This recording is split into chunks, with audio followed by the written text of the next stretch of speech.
Zajdziemy sonnie.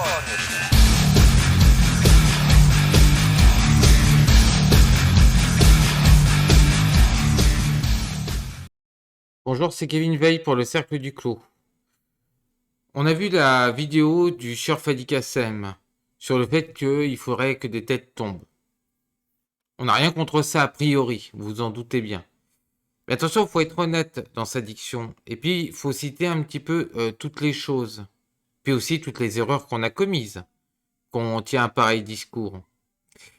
Donc pour le coup, ce qu'on va faire, c'est on va analyser partie par partie la vidéo qu'il a mis en ligne. Bien entendu. Je vous indique exactement comment va se passer le montage. Voilà ce qu'on va faire. Je fais cette présentation. Et puis, je vais prendre point à point en faisant des pauses à chaque fois. Donc, on vous dit même par souci de transparence la façon dont on va procéder. C'est plus facile pour moi de vous répondre avec exactitude et honnêteté sur chaque point, à condition de le revoir et de le re-revoir. Il ne s'agit pas que nous disions des bêtises. Dans la première partie, on voit tout de suite la petite colère contre le sieur Louis XVI, qu'on pourrait comprendre aisément si on regardait les choses de surface. La problématique, monsieur Kassem, c'est que la Révolution française, c'est de 1789, c'est le passage des derniers pas de la féodalité. Encore que si on regarde un tout petit peu les choses, on s'apercevra que le roi en avait marre qu'une certaine population, en l'occurrence les aristocrates, ne paye pas d'impôts. Qu'on est de la fin d'un embryon, des derniers embryons de la féodalité vers la République bourgeoise. Vers la République bourgeoise. C'est bien ça le problème. C'est que l'hyperstructure ne fait pas tout, monsieur Kassem. On n'a rien contre une république populaire, bien entendu, et on n'a rien aussi contre un royalisme populaire. Encore faudrait-il ne pas mentir aux gens. Ça n'a pas été la liberté pour tous. La France n'a pas démarré avec la République de 1789. Elle a démarré bien plus précédemment avec Bouvines, par exemple. Et un état d'esprit national qui n'existait pas vraiment alors. Pour certains, elle peut avoir démarré avec Clovis, quoique c'est plutôt la région franque qui a démarré avec Clovis dans les faits. Donc il faut être exact, monsieur Kassem, ne faisons pas d'anti-royauté primitive. Il faut regarder les choses au réel. Si Marie-Antoinette ne prenait pas soin du peuple de France, c'est bien évidemment parce qu'elle travaillait avec l'Autriche. Sauf que vous oubliez une chose, c'est que Louis XVI n'a pas eu de concubine, a priori, au vu des renseignements historiques. Donc c'était quelqu'un qui était en même temps très chrétien et en fait il n'avait pas été préparé à être roi et il croyait à toutes les salamalek qui allaient avec le royalisme. C'est-à-dire qu'il pensait vraiment que le roi était vraiment au service du peuple, etc. Sauf que, bien entendu, il s'est laissé conseiller par des gens qui étaient, y compris des précapitalistes, comme Turgot. Et donc, il en est arrivé à se foutre le peuple à dos. Au départ, d'ailleurs, les gens n'en voulaient pas au roi. Ils en voulaient aux aristocrates. Donc, sur ça, il faut être exact. En l'occurrence, cette espèce d'attachement à l'hyperstructure française en recitant de grands noms tels que Robespierre, etc., ils ont eu leur rôle à jouer. Mais leur rôle est en demi-teinte, monsieur Kassem. Il y a eu aussi des problèmes avec la terreur. Il y a eu des problèmes avec les colonnes infernales. Gracchus Babeuf, d'ailleurs, l'a dénoncé sur le populicide vendéen. Donc ça, il faudrait peut-être faire la paix, justement, avec l'histoire de France avant de vouloir aller plus en avant. Vous dites qu'il faut qu'il y ait que des têtes tombent aujourd'hui. Mais contrairement à Louis XVI, ces gens-là, ils sont parfaitement au courant de ce qu'ils font. Ils savent parfaitement qui les emploie. Petite note aussi qui est un énorme bémol quand même. C'est que la révolution russe, Lénine n'a pas donné l'ordre de tuer le tsar de toutes les Russies, alors que Louis XVI n'avait pas fait appeler à tirer sur la foule. Mais par contre, le tsar de toutes les Russies avait fait un appel à tirer sur les ouvriers. Ça, vous l'oubliez ou vous feintez de l'oublier, bien entendu. Vous savez que le spectacle des Tuileries était absolument inadmissible à l'époque. Il n'y avait pas besoin de ça pour changer les fondements d'une société féodale vers une république bourgeoise. Il y a des gens qui se sont fait plaisir. Dans la seconde partie, en fait, nous avons le sieur Fadi Kassem qui se plaint de la condition des enseignants, de la condition des travailleurs de l'hôpital, etc., etc., etc. C'est très bien, monsieur Kassem, sauf que vous oubliez une chose, c'est de nous parler de la dictature sanitaire, que vous oubliez de nous parler des répercussions réelles du Covid en France. Ah, vous oubliez tout de même l'essentiel de la période que nous vivons. On sait très bien que ce n'est plus un protocole sanitaire, mais un protocole politique. Et que ce protocole politique pourrait être appliqué sur d'autres choses que la partie sanitaire. Et que c'est très dangereux à partir de ce moment-là. Donc ça, c'est déjà quelque chose d'essentiel que vous oubliez. Pour le reste, les conditions de vie de l'hôpital public, etc., ça n'a pas été dénoncé par M. Asselineau, à la base. Vous ne faites que répéter en boucle ce que dit l'Union populaire républicaine. Alors pourquoi vous voulez pas la rejoindre en groupement? C'est-à-dire ne pas rogner le PRCF, mais tout de même, au moment où vous annoncez votre candidature, en fait, vous abaissez le camp qui veut le Frexit. Mais ça ne date pas d'aujourd'hui, le fait de faire ça. Vous critiquez maintenant Roussel, ou que vous appelez Roosevelt d'ailleurs, et Mélenchon. Mais c'est pas le PRCF qui avait indiqué qu'il fallait voter Mélenchon en 2017? C'est une blague. Vous saviez très bien que Mélenchon ne voulait absolument pas, dans le fond, sortir de l'Union européenne et qu'il était bien plus social-démocrate que rouge. Et qu'il était totalement à la solde du pouvoir. Vous vous moquez des gens, en fait. Moi, en 2016, par exemple, je suis le fondateur du cercle, j'étais à l'Union populaire républicaine. Bien sûr, je trouve que l'Union populaire républicaine ne va pas assez loin. Je pense qu'on devrait, une bonne fois pour toutes, confisquer, bien entendu, une fois au pouvoir, les grandes entreprises et les grands moyens de production. D'ailleurs, ça permettrait à ce moment-là, puisque ces entreprises vont engranger des choses, ils vont engranger des crédits d'étrangers, ils vont engranger des devises, c'est-à-dire des sous, puisque les gens, ils payent leur électricité, ils payent leur gaz, l'innovation, elle va payer d'autres choses à l'étranger, ça permettrait à ce moment-là d'avoir de l'argent, en plus de tout ce qu'on peut récupérer de ce que les hauts capitalistes ont volé. Ça permettrait d'abaisser les impôts des PMI, PME, vous dites commerçants, artisans, mais en fait, vous leur dites absolument pas, vous leur donnez aucune solution. Vous dites, vous allez continuer de payer des charges énormes alors que c'est vous qui faites tourner en grande partie le pays. Alors pourquoi je dis que c'est eux qui font tourner le pays? Parce que en plus d'être patrons pour la plupart, ils sont eux-mêmes des travailleurs. Donc ils se retrouvent avec la double casquette qu'on appelle néoprolétariat, qui est celle de exploiteurs dans une certaine mesure, parce que dans le fond, là, il y a beaucoup de gens des PMI, PME qui ont des prêts bancaires. En l'occurrence, on peut se demander si c'est eux qui possèdent leur entreprise ou si c'est la banque. Et ils travaillent avec leurs salariés. À ce moment-là, ce qu'il faut, c'est arriver au moins imposition possible. Moins imposition possible. Donc redonner du souffle et redonner la possibilité, par exemple, d'appliquer une dégressivité du taux de travail, hein, tout en réduisant les charges. Parce qu'au moment où les SOCDEM ont voulu faire les fameux 35 heures, ils l'ont fait sans se poser la question des charges patronales des petites et moyennes entreprises. Parce que à force de faire un tour en disant tous les patrons ils sont comme ci, tous les patrons ils sont comme ça, sauf que les choses elles ont changé. Les PMI PME ne sont pas les grandes entreprises. Et ces grandes entreprises, elles représentent le véritable capitalisme en marche. Donc si vous voulez redonner en même temps la souveraineté à la France et en même temps la santé aux travailleurs et à tout le tissu économique interne du pays, eh bien il va falloir se mettre à combattre la bourse et la banque. Et il va falloir commencer à essayer d'inspecter le capital tel qu'il existe au XXIe siècle.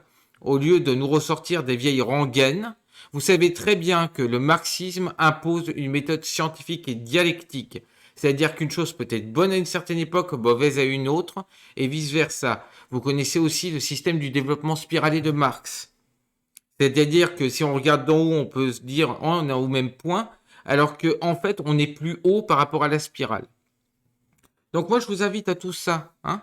On n'a pas exactement, on dit pas exactement la même chose que l'UPR, mais presque, en fait. C'est juste qu'il faut aller plus loin. Il faut deux francs pour nous, deux systèmes de francs qui sont édités par la Banque de France, un franc national interne qui soit calqué sur la valeur travail et non plus celle du capital. Et bien sûr, pour que les gens puissent voyager, pour qu'on puisse avoir des échanges entre les autres pays qui ne passeront pas à un socialisme, il faut que les gens puissent voyager, qu'il y ait une liberté immense. Vous ne leur donnez pas, ou aussi vous ne les rassurez pas sur vos systèmes de pouvoir. Qu'est-ce que vous voulez? Vous servir ou faire en sorte que les Français puissent se servir? Ça, c'est aussi un problème. Parce qu'il y a des gens qui peuvent avoir peur, ils auraient raison, qu'il y ait des apparatchiks qui réapparaissent. Vous ne parlez absolument pas de la notion de mandat impératif, qui permettrait de virer à tout moment des représentants. Le RIC est un outil, mais c'est un outil qui vient en supplément de cette démocratie représentative. Mais là, on parle de démocratie représentative réelle. Vous ne dites pas comment les gens peuvent se protéger d'une tyrannie, alors qu'il serait fort simple d'établir un service militaire à la Suisse et avec des gens qui peuvent conserver leurs armes. À ce moment-là, le gouvernement, quel que soit le système économique qu'il possède, serait, à mon avis, bien moins tenté par le fait de trahir ses promesses et de trahir la volonté des citoyens. Parce qu'il faut rappeler qu'en démocratie, c'est Demos Kratos, c'est le pouvoir du peuple. Ce sont censés être des gens qui représentent. Ils ont des comptes à rendre chaque jour. Et pas seulement pendant les élections. Ça, c'est notre vision des choses. Après, vous indiquez que vous organisez un café marxiste où vous appelez tout le monde. En fait, vous appelez tout le monde qui soit d'accord avec vous, en fait. Vous appelez pas les gens de l'UPR à y participer. Vous appelez pas aux gens que vous avez virés d'ailleurs, pour beaucoup, qui sont actuellement au cercle du clos. Vous ne les appelez pas à venir débattre avec vous. Vous ne voulez pas d'ailleurs débattre avec nous. Parce qu'on a osé débattre avec des gens qui se trouvaient de l'autre côté. Sauf que Lénine a toujours débattu avec des gens, même les plus extrêmes, ou les gens qui pensaient extrêmes. Aujourd'hui, le but d'un vrai communiste, ce serait de rassurer, parce qu'il y a beaucoup de gens qui pensent qu'on est des salauds, qu'on est des gens qui vont les coller au goulag, qu'on est des gens, des espèces d'ordures, etc. Alors que, en fait, la France n'a rien à voir même avec la Russie. Alors, c'est à nous de rassurer, mais on n'a pas comme rôle seulement de convaincre, on a comme rôle de prouver. Une trop grosse troisième partie, en fait, on va la résumer ainsi. Monsieur Kassem se plaint, en fait, que les différents oligarques capitalistes seraient des royalistes, etc. Bon, déjà, bon, oui, dans un certain sens, on pourrait appeler ça du népotisme. Pas du royalisme, parce qu'il n'y a pas vraiment de roi, en fait, ils sont tous rois des choses. Mais ça date pas d'hier, ça date de 2008, ça, le too big to fail. Le fait de capitaliser les profits et de socialiser les pertes. Et ça, c'est une analyse qui a été faite aussi par l'Union populaire républicaine, qui possède aussi de très bons économistes. Il faut pouvoir s'appuyer aussi sur d'autres gens. Il faut pouvoir faire la concorde avec des gens qui ne nous détestent pas. Quand je suis rentré, moi, en 2016, à l'Union populaire républicaine, j'ai pas eu de sentiment de haine qui est arrivé. Aujourd'hui, j'ai même des responsabilités à l'Union populaire républicaine. C'est des gens qui m'ont parfaitement accepté. C'est un courant transpartisan. Faudrait quand même le rappeler un petit peu. Au lieu de dire, oh là là, Sino, de toute façon, c'est un anticommuniste. Mais c'est de la merde, en fait, ce que vous dites. Et c'est ça le problème. C'est que si cette concorde, elle avait été faite il y a 10 ans, parce qu'il y a eu des rencontres entre le PRCF et l'UPR, une certaine université d'Automne avec Annie Lacroix-Ris, faut le rappeler. Alors qu'est-ce qui s'est passé? C'est là où je mets en cause le fait que vous vouliez garder votre organisation et qu'en fait votre intérêt pour le pouvoir à ce moment-là est supérieur à celui, et ça c'est très grave pour un communiste, à celui de donner le pouvoir au peuple. Parce que c'est ça l'intérêt, c'est de donner le pouvoir aux gens sauf les 1%.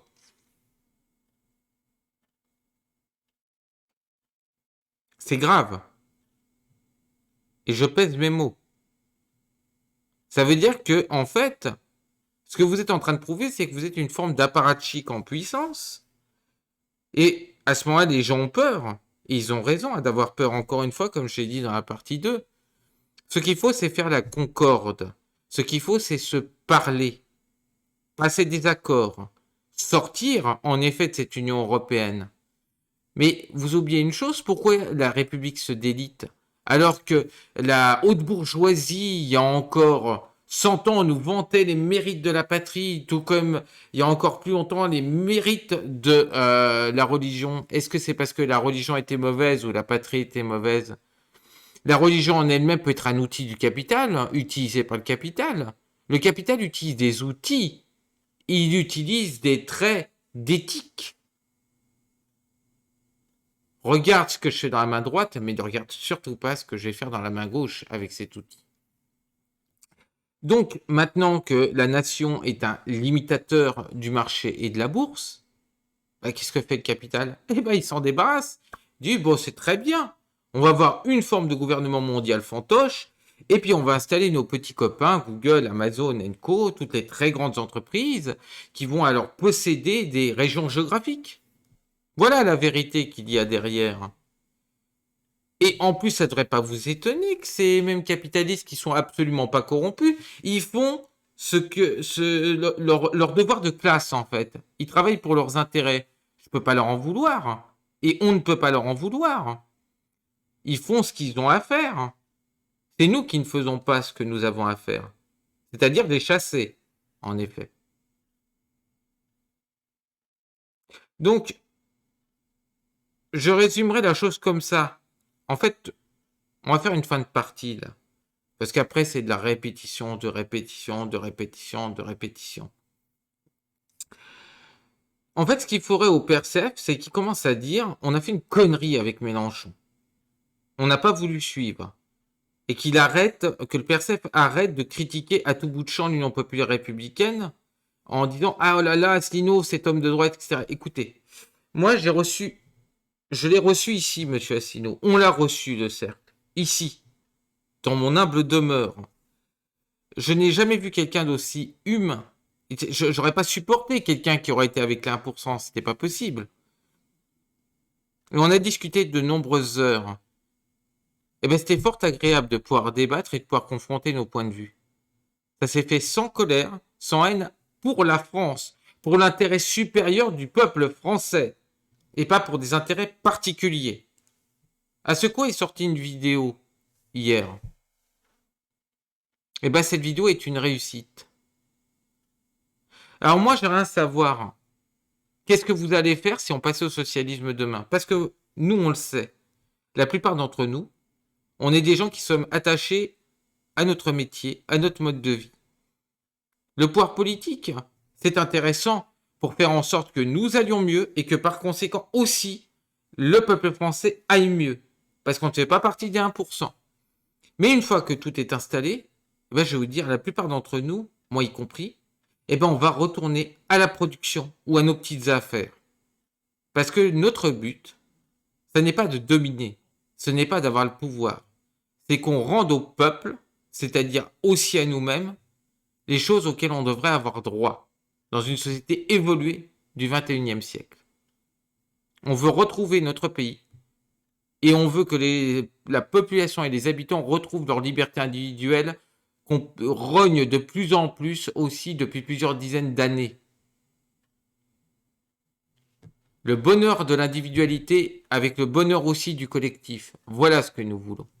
Et pour y arriver, il faut sortir de ces hyperstructures nauséabondes telles que l'Union européenne. Et comment y arriver? En passant des alliances. Donc, vous voulez faire quelque chose d'utile, monsieur Kassem? Et vous savez quoi? Vous prenez votre titi téléphone ou votre titi clavier et puis vous faites un email à monsieur François Asselineau. Et accessoirement, vous recommencez à débattre avec nous pour savoir pourquoi il y a beaucoup de gens au comité de direction, actuellement du cercle, qui se sont barrés du PRCF. Ce que vous oubliez de dire, vous dites ah on a des adhérents. Oui, mais vous oubliez tous les adhérents que vous avez perdus, qui sont passés à l'Union populaire républicaine.